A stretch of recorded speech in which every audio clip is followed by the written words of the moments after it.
स्वागत है आप सभी का मंच पर। आज हम करने वाले हैं 2 स्टोरीज अबाउट फ्लाइंग, ठीक है। जिसमें फर्स्ट है हिज फर्स्ट फ्लाइट और सेकंड है ब्लैक एरोप्लेन, जो कि लिखा गया है लियम ओफ्लेहर्टी और फ्रेडरिक फ्रॉस्ट, ठीक है।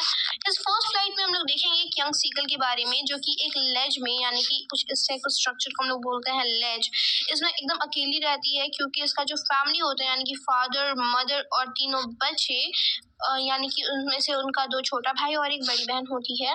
तो वो लोग ऑलरेडी एक दिन पहले ही उड़ चुके होते हैं, ठीक है। यानी कि उन सबको उड़ना आता है, बट इसको उड़ने से डर लगता है, क्योंकि ये सोचता है कि अगर मेरा विंग्स मेरा साथ नहीं देगा तो मैं गिर जाऊंगा, और अगर मैं गिर गया तो इस ग्रेट ग्रीन सी में मैं डूब जाऊंगा, and then no one can save me, ठीक है। तो एक बार क्या होता है ना कि ये थोड़ा हिम्मत दिखा करके एकदम एंड तक आता है, और फिर वो ग्रेट सी देख करके डर के पीछे चला जाता है, ठीक है। तो यही सोच रहा था, और फिर इसके पेरेंट्स और इसकी मदर, मतलब इसके फादर और इसकी मदर ने इसे डांटा, इसे प्यार से समझाया, इसे मोटिवेशन दिया, बट ये है कि अपना डर में उड़ ही नहीं पा रहा था। तो इसकी मम्मी पापा ने कहा कि मैं तुम्हें एक दिन तक कुछ भी खाने पीने को नहीं दूंगा अगर तुम नहीं उड़े तो, ठीक है। तो क्या हुआ था कि अब फिर भी वो नहीं उड़ा, ठीक है। तो क्या होता है ना कि वो सोने का एक्टिंग कर रहा था, फिर एक दिन तक नहीं उसके मम्मी पापा ने उसे खाना दिया और नहीं कुछ पीने को दिया, तो वो पूरा एकदम कमजोर हो चुका था, ठीक है। उसी के बगल में एक और लेज था, ठीक है, जिसमें कि उसके पूरी फैमिली थी, और सब अपना खा रहे थे फिश वगैरह। बस इसकी मम्मी से तरफ देख रही थी और ये अपनी मम्मी की तरफ देख रहा था एक दिन बाद, ठीक है। और क्या होता है ना कि फिर इसकी मम्मी से ये खाना मांगता है, और फिर इसकी मम्मी को दया आ जाता है, तो फिर वो यहाँ तक आती है, ठीक है, लाइक इतना दूर, इतना डिस्टेंस तक आती है, बट ये उसको खाना नहीं देती, इसके आगे नहीं आ रही थी, ठीक है। तो ये पूछता है कि क्यों नहीं आ रहे हो, तो फिर वो ना खाना ना फेंक देती है अपने मुंह से, ठीक है। तो फिर ये खाना को पकड़ते हुए यहाँ तक जैसे ही खाता है खाना, वो नीचे गिरने लग जाता है, तो पकड़ते हुए उसको ऐसे यहाँ तक आ जाता है, और फिर ये भी नीचे गिरने लग जाता है। फिर यहाँ तक गिरते ही उसका विंग्स जो था वो हिला देता है, और फिर वो उड़ने लग जाता है। तो वो बहुत कमज़ोर होता है, क्योंकि उसने एकदम से कुछ भी नहीं खाया था, तो वो फिर मतलब वो उड़ने तो लग जाता है, बट फिर वो जल्दी ही थक जाता है उड़ते उड़ते, ठीक है। तो फिर वो ना नीचे आने लग जाता है, ठीक है। जस्ट कुछ ऐसा हुआ था, ठीक है। और फिर वो नीचे आने लग जाता है, ठीक है। तो जब वो नीचे आता है तो नीचे था एकदम ग्रेट सी, ठीक है, सी था, और फिर उसका पूरा फैमिली वो सी पे ही था, और वो लोग इसको भी बोल रहा था कि हाँ ठीक है तुम भी आ जाओ सी पे आ जाओ, ठीक है। तो वो जैसे ही गया सी की तरफ, उसका पैर डूब गया, पर वो हाँ पेट तक डूबा, उसके बाद कुछ नहीं डूब रहा था, क्योंकि वो फ्लोट करने लग गया था उस वाटर पे। उसे लगा था कि वो डूब जाएगा, पर वो नहीं डूबा। बस यही था ये पूरा story about his first flight, ठीक है।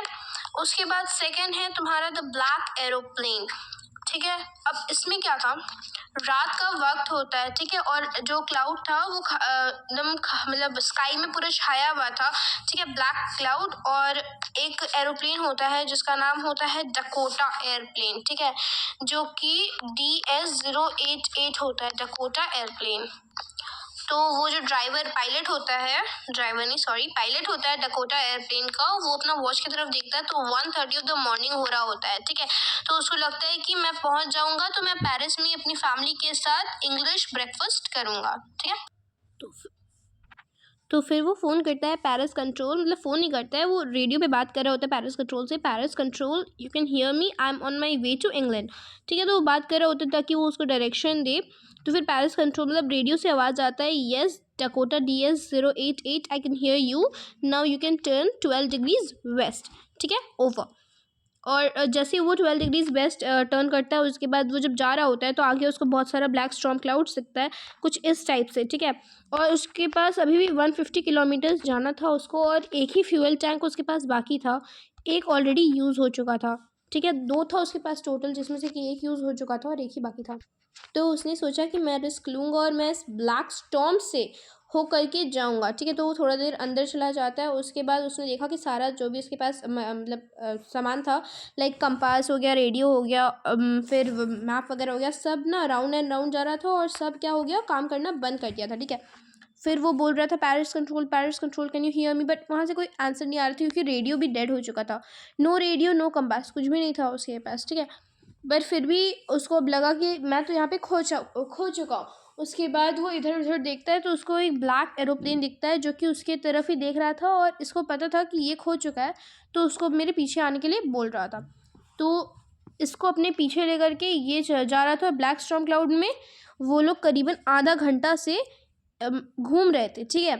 और फिर भी उसके सामने था क्लाउड्स भी और ब्लैक एरोप्लेन भी, और उसको लग रहा था कि अब अगर 5 मिनट में हम लोग नीचे नहीं आए तो फिर ये फ्यूल ख़त्म हो जाएगा और मेरा प्लेन क्रैश हो जाएगा। उसके बाद वो जो ब्लैक एरोप्लेन था वो नीचे जाने लगा था, तो उसके पीछे पीछे ये डकोटा DS-088 भी नीचे जाने लगा था।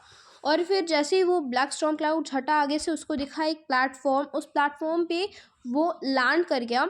यानी कि इस ब्लैक एरोप्लेन की वजह से ये यानी कि DS-088 भी बच चुका था, ठीक है। इसीलिए वो जैसे ही लैंड किया वैसे ही उसने आजू बाजू देखा पर कोई भी एरोप्लेन उसको नहीं दिख रहा था। तो फिर वो कंट्रोल टावर की तरफ गया और वहाँ जाकर के वो लेडी से पूछा कि कौन सा एरोप्लेन था जिसने मुझे मदद किया, मुझे उसके पायलट को थैंक यू बोलना है। तो उसने कहा कि मुझे रडार पे सिर्फ आप ही का एयरप्लेन दिखाई दे रहा था और कोई एयरप्लेन नहीं था वहाँ पे, तो वहाँ पे और कुछ भी नहीं था। फिर ये हंसी और फिर बस चैप्टर ख़त्म हो चुका था। और फिर ये सोच रहा था कि वो कौन था, who was that black airplane flying in the storm which helped me, ठीक है, विदाउट लाइट। तो विदाउट लाइट से उसको कौन हेल्प किया, यही सोचते सोचते चैप्टर ख़त्म हो चुका है आपका, ठीक है। आज के लिए इतना ही, मिलते हैं हम लोग नेक्स्ट वीडियो में। Till then.